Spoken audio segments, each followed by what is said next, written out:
जंगल के सुनसान इलाकों में हर कदम पर खतरा छिपा होता है, इसलिए ऐसी जगहों पर जाने से पहले इंसान को 100 बार सोचना चाहिए। आज की कहानी एक ऐसी लड़की की है जो सिर्फ रोमांच की तलाश में ऐसी मुसीबत में फंस जाती है जहां से जिंदा निकलना लगभग नामुमकिन लगने लगता है। कॉलेज की पढ़ाई खत्म करने के बाद डेजी दूसरे शहर में नौकरी के इंटरव्यू के लिए निकलती है, लेकिन सीधा हाईवे पकड़ने के बजाय वह एडवेंचर के चक्कर में जंगलों और पहाड़ी रास्तों से होकर जाने का फैसला करती है ताकि रास्ते के खूबसूरत नजारे देख सके। शुरुआत में सब कुछ सामान्य लगता है, लेकिन कुछ ही देर बाद नेविगेशन उसे बार बार अलग अलग दिशाओं में घुमाने लगता है। कभी बाएं मुड़ो, कभी दाएं। धीरे धीरे डेजी ऐसे इलाके में पहुंच जाती है जहां आगे कोई रास्ता ही नहीं बचता। घबराकर वह वापस लौटने की कोशिश करती है, लेकिन नेविगेशन लगातार यू टर्न लेने को कहता रहता है। अब हालत ऐसी हो जाती है कि वह न आगे जा सकती है और न पीछे लौट सकती है। बार बार की गलत दिशा से परेशान होकर डेजी आखिरकार नेविगेशन पर भरोसा करना छोड़ देती है और पुराने तरीके से नक्शे को देखकर रास्ता खोजने लगती है। तभी अचानक एक बड़ा ट्रक उसके सामने आकर रुकता है। डेजी पहले ही सतर्क हो चुकी थी क्योंकि वह अकेली थी और जगह भी सुनसान थी। ट्रक में बैठे आदमी ने उसकी परेशानी सुनी और बड़े प्यार से नक्शे पर रास्ता समझाने लगा। पहली नजर में वह मददगार इंसान लग रहा था, लेकिन तभी डेजी नोटिस करती है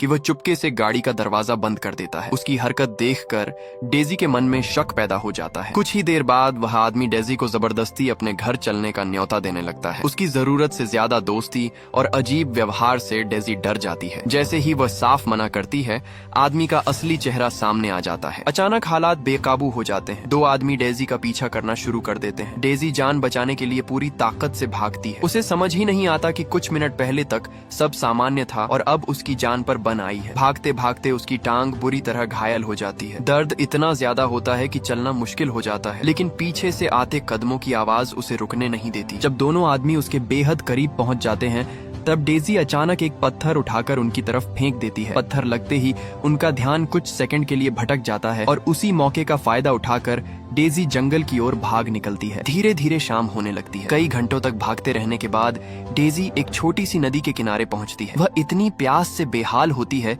कि पानी साफ है या गंदा इसकी परवाह किए बिना सीधे पीना शुरू कर देती है। सामने फैला घना जंगल उसे पूरी तरह अकेला और असहाय महसूस करवाता है। उसके चेहरे पर डर साफ दिखाई देता है, लेकिन फिर भी वह खुद को हिम्मत देती रहती है कि उसे किसी भी तरह यहाँ से निकलना होगा। रात होने पर वह जंगल में एक छिपी हुई जगह ढूंढकर वहीं रुक जाती है। पूरी रात वह डर के साए में बिताती है, लेकिन किस्मत से उस रात कोई हमला नहीं होता। सुबह होते ही उसे अपनी घायल टांग की चिंता सताने लगती है। संक्रमण से बचने के लिए वह नदी के पानी और एक सॉफ्ट ड्रिंक से घाव साफ करने लगती है। दर्द से उसकी हालत खराब हो जाती है, लेकिन फिर भी वह हिम्मत नहीं हारती। हालांकि जल्दबाजी में वह एक बड़ी गलती कर बैठती है। उसके घाव से निकला खून पास की पत्तियों पर लग जाता है। उधर वे दोनों आदमी अभी भी उसे ढूंढ रहे थे। अपने अपराध को छिपाने के लिए वे वापस उसी जगह आते हैं जहां डेजी की कार खड़ी थी। फिर वे उसकी गाड़ी लेकर नकली एक्सीडेंट का सीन बनाने की तैयारी करते हैं ताकि पुलिस को लगे कि लड़की की मौत हादसे में हुई है। दूसरी तरफ डेजी की हालत लगातार बिगड़ती जा रही थी। उसकी टांग सूज चुकी थी और हर कदम पर उसे रुककर आराम करना पड़ता था। अब उसे अपने फैसले पर पछतावा होने लगता है। अगर वह सीधा रास्ता चुनती तो शायद अब तक इंटरव्यू में पहुंच चुकी होती, लेकिन अब उसे यह भी नहीं पता कि वह इस जंगल से जिंदा बाहर निकल पाएगी या नहीं। थकी हुई डेजी रोने लगती है, लेकिन तभी अचानक ऊपर से बहुत तेज आवाज आती है। जब वह ध्यान से देखती है तो समझ आती है कि उसकी कार को पहाड़ी से नीचे गिराकर दुर्घटना जैसा दिखाया जा रहा है। तभी उसे उन आदमियों की आवाज भी सुनाई देती है। वे कह रहे होते हैं कि पुलिस के आने से पहले लड़की की लाश ढूंढनी होगी। उन्हें पूरा यकीन था कि घायल लड़की इतनी दूर भाग ही नहीं सकती। शायद खून बहने की वजह से कहीं मर चुकी होगी, लेकिन तभी उन्हें पेड़ों की पत्तियों पर खून के निशान दिखाई देते हैं। अब उन्हें एहसास होता है कि डेजी अभी जिंदा है। इसके बाद वे पूरे जंगल में उसकी तलाश शुरू कर देते हैं। इसी बीच डेजी को पत्थरों के बीच एक टूटा हुआ मोबाइल फोन मिलता है जो शायद उसकी कार से गिरा था। स्क्रीन पूरी तरह टूट चुकी थी, लेकिन फोन अभी भी चालू था। ये देखकर डेजी की आंखों में उम्मीद लौट आती है। वह तुरंत मदद के लिए कॉल करने की कोशिश करती है, लेकिन घने जंगल में नेटवर्क का एक भी सिग्नल नहीं मिलता। घबराई हुई डेजी लगातार जगह बदल बदल कर सिग्नल खोजती रहती है। वह बर्फ जैसे ठंडे पानी को पार करके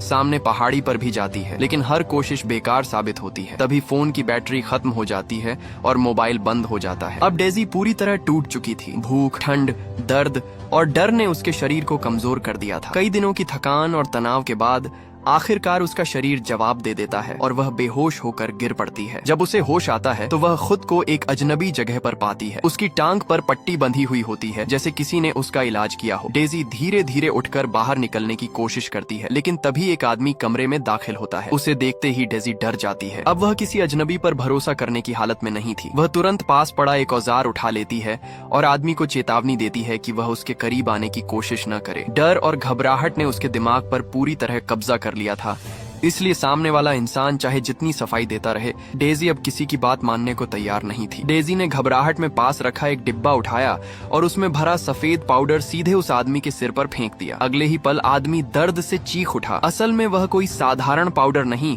बल्कि बेहद खतरनाक केमिकल था। आदमी तुरंत भागकर फ्रिज से दूध निकालता है और अपने सिर पर उड़ेलने लगता है, क्योंकि वही उस रासायनिक जलन को कम कर सकता था। डेजी समझ ही नहीं पाती कि उसने क्या कर दिया। उधर कई दिनों से बेटी का कोई संपर्क न होने पर डेजी का परिवार बुरी तरह परेशान हो चुका था। फोन का आखिरी लोकेशन देखकर उन्होंने पुलिस में शिकायत दर्ज करवा दी थी। अब स्थानीय पुलिस अधिकारी इस मामले की जांच शुरू करने की तैयारी कर रहे थे। जब डेजी दोबारा होश में आती है तो देखती है कि उसके हाथ कसकर बंधे हुए हैं। हालांकि सामने मौजूद आदमी का व्यवहार अब पहले जैसा डरावना नहीं लगता। वह उसे खाना और पानी देता है और आराम से खाने के लिए कहता है, लेकिन जैसे ही डेजी पुलिस को फोन करने की बात करती है, आदमी तुरंत बात टाल देता है। 2 दिनों से भूखी डेजी आखिर खुद को रोक नहीं पाती और आदमी के पीछे मुड़ते ही तेजी से खाना खाने लगती है। धीरे धीरे उसे महसूस होने लगता है कि शायद यह आदमी वैसा नहीं जैसा उसने पहले सोचा था। बातचीत के दौरान वह अपना नाम बताता है। उसका नाम हेनरी था। हेनरी कई सालों से उस जंगल में अकेला रह रहा था। उसने एक पुरानी छोड़ी हुई वैन को अपना लैब बना रखा था,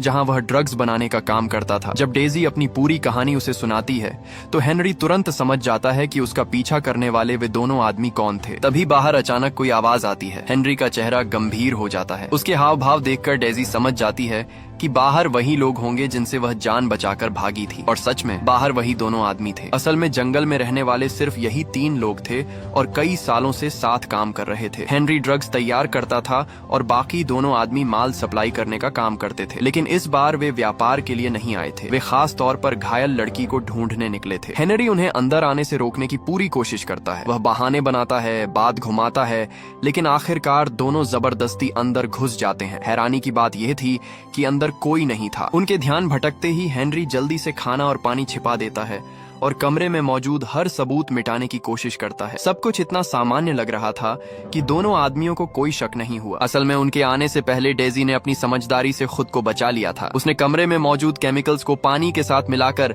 ऐसी प्रतिक्रिया पैदा की जिससे उसकी रस्सियां उछलकर टूट गईं। फिर वह पीछे की खिड़की से बाहर निकल गई। लेकिन सबसे हैरानी वाली बात यह थी कि डेजी भागी नहीं। वह जानती थी कि उसे जंगल के बारे में कुछ भी पता नहीं और अगर वह अकेले निकलती तो फिर किसी और मुसीबत में फंस सकती थी। इसलिए वह पास ही छिपी रही। जब हेनरी को यह पता चलता है तो वह हैरान रह जाता है। उसे उम्मीद नहीं थी कि शहर में पली बढ़ी एक लड़की को केमिस्ट्री की इतनी समझ होगी। डेजी भी मानती है कि शुरुआत में उसे समझ नहीं आया था कि वह सफेद पाउडर कितना खतरनाक है, इसलिए उसने डर में वह हरकत कर दी थी। वह हेनरी से माफी मांगती है। धीरे धीरे दोनों के बीच बातचीत बढ़ने लगती है। एक तरफ जंगल में छिपा एक ड्रग बनाने वाला आदमी और दूसरी तरफ शहर की पढ़ी लिखी कॉलेज लड़की। दोनों की दुनियाएं बिल्कुल अलग थीं, फिर भी हालात उन्हें करीब लाने लगे। डेजी पूछती है कि अगर हेनरी उसकी मदद करना चाहता है तो उसे जाने क्यों नहीं देता। तब हेनरी सच बताता है। उसके पास कोई गाड़ी नहीं थी और सबसे नजदीकी सड़क या छोटा शहर भी वहाँ से करीब 20 मील दूर था। डेजी की हालत ऐसी नहीं थी कि वह इतनी दूर पैदल जा सके। ऊपर से जंगल इतना घना था कि वह रास्ता भटक सकती थी। हालांकि हेनरी उससे वादा करता है कि कुछ दिनों बाद उसका आखिरी माल तैयार हो जाएगा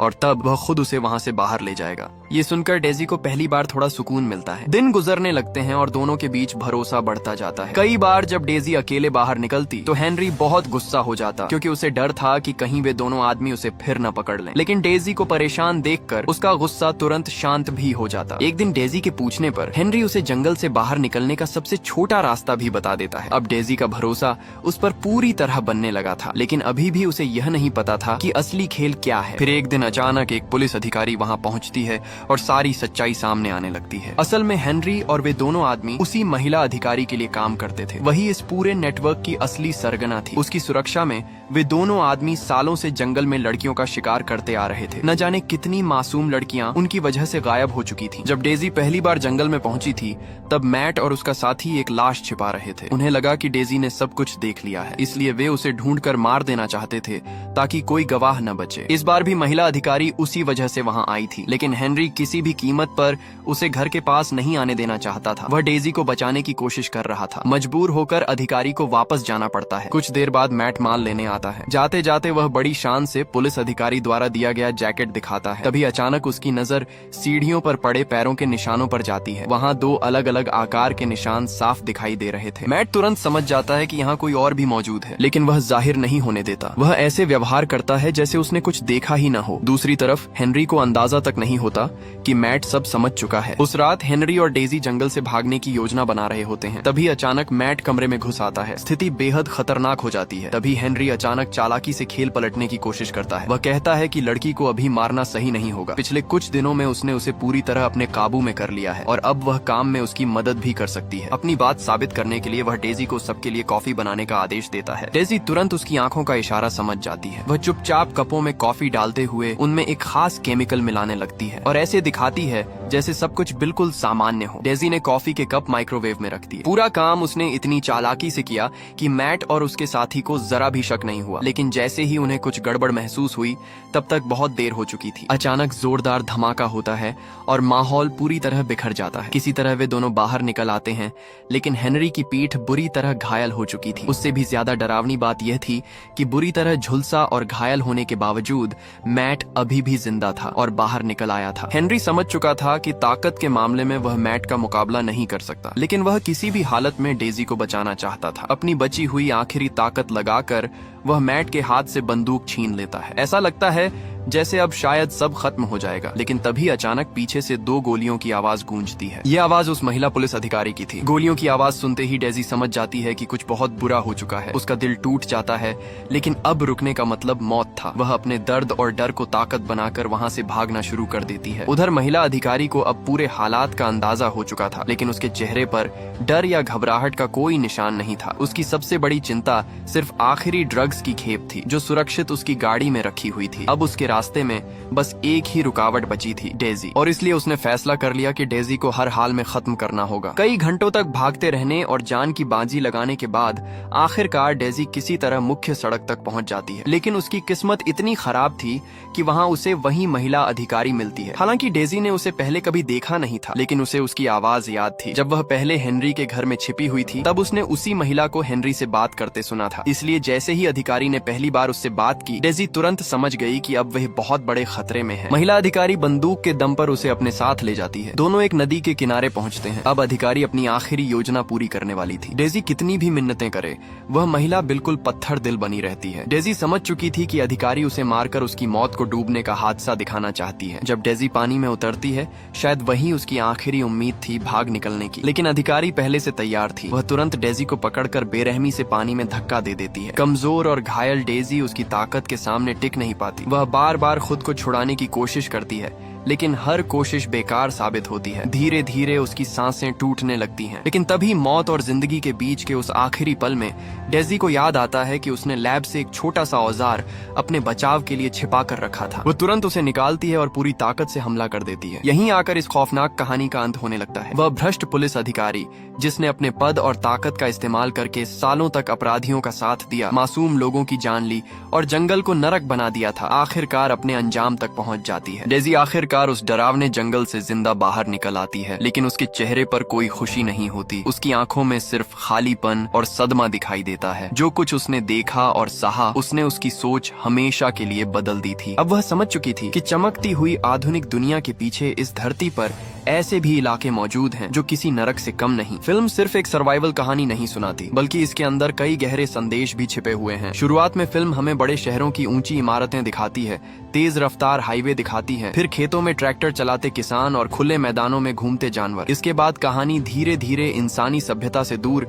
एक सुनसान जंगल में पहुंच जाती है, जहां सिर्फ अंधेरा, डर और हिंसा बचती है। ये पूरा सफर असल में सभ्यता से बर्बरता की ओर बढ़ने का प्रतीक है। फिल्म में दिखाई गई नदी का नाम भी खास मायने रखता है। कई साल पहले वह इलाका एक औद्योगिक खनन क्षेत्र हुआ करता था। पहाड़ों की लाल मिट्टी की वजह से नदी का पानी लाल दिखता था, इसलिए उसका यह नाम पड़ा। लेकिन समय के साथ वह जगह वीरान हो गई। अब वहाँ कोई नहीं जाता। धीरे धीरे वह पूरा जंगल कानून और सभ्यता से कटकर ऐसी जगह बन चुका था जहाँ इंसानियत का कोई मतलब नहीं रह गया था। फिल्म आखिर में एक बहुत गहरी बात कहती है। हम सोचते हैं कि इंसान आधुनिक तकनीक और विकास की तेज सड़क पर बहुत आगे निकल चुका है, लेकिन सच ये है कि इंसान की भावनाएं, उसकी सोच और उसकी इंसानियत उतनी तेजी से विकसित नहीं हो पाई। तकनीक आगे बढ़ गई, लेकिन इंसान के अंदर छिपी हिंसा, लालच और अंधेरा अभी भी वहीं का वहीं है। शायद यही कारण है कि आधुनिक दुनिया के बावजूद इंसान आज भी अपने भीतर के जंगल से पूरी तरह बाहर नहीं निकल पाया है। ये मूवी यही समाप्त हो जाती है। उम्मीद है आपको ये मूवी एक्सप्लेन वीडियो पसंद आया होगा। धन्यवाद। आप अपनी राय कमेंट बॉक्स में भी दे सकते हैं।